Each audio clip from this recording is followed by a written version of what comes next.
How do you make contact? How does the message come through? To my surprise, Catherine answered. Her whisper was faster and firmer. Sometimes you can appear before that person and look the same way you did when you were here.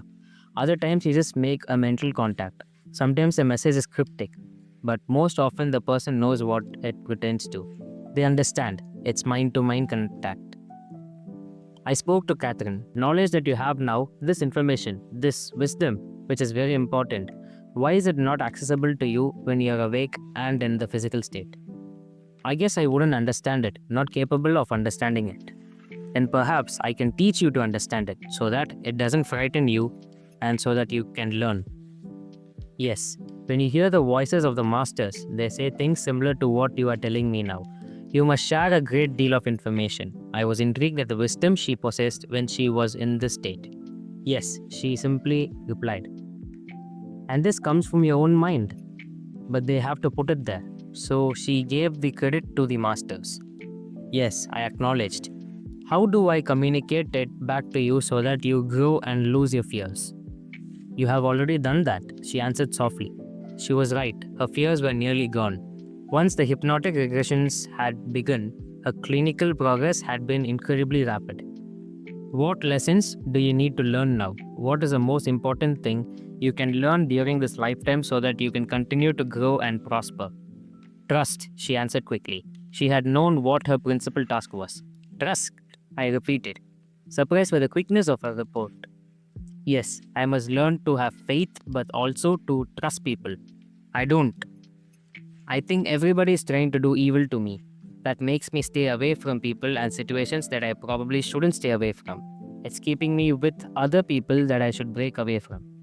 Her insight was tremendous when she was in the superconscious state. She knew her weakness and her strengths. She knew the areas that needed attention and work. And she knew what to do improve matters. The only problem was these insights needed to reach her conscious mind and needed to be applied to her waking life. Superconscious insight was fascinating, but by itself, it was not enough to transform her life. Who are these people to break away from? I asked.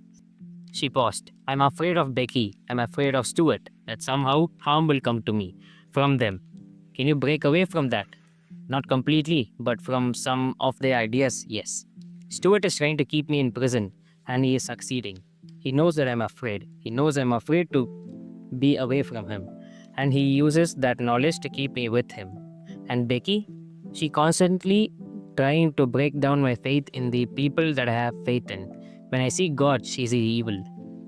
And she tries to plant those seeds in my mind. I'm learning to trust. People I should trust, but she fills me with doubts about them. And that's a problem. I can't let her make me think her way. In her superconscious state, Catherine was able to print major character flaws in both Vicky and Stuart. The hypnotized Catherine would make an excellent psychiatrist, empathic and unerringly intuitive.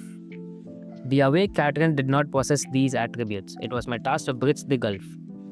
Her dramatic clinical improvement meant that some of this was sleeping through. I attempted more bridging building. Who can you trust? I asked. Think about it. Who are the people you can trust and learn from and get closer to? Who are they? I can trust you, she whispered. I knew this, but I knew she needed to trust people in her everyday life even more. Yes, you can. You are close to me, but you must get closer to the people in your life too. People who can be with you more than I can. I wanted to help her to be complete and independent, not dependent on me. I can trust my sister. I don't know the others. I can trust Stuart, but only to a certain extent. He does care about me, but he's confused.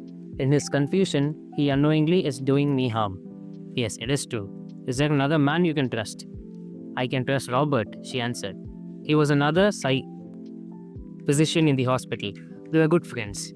Yes, maybe there are still more for you to meet in the future. Yes, she conceded. The idea of future knowledge was distractingly intriguing. She had been so accurate about the past. Though the masters had known specific secret facts. Could they also know facts from the future? If so, could we share this foreknowledge? 1,000 questions burst into my mind.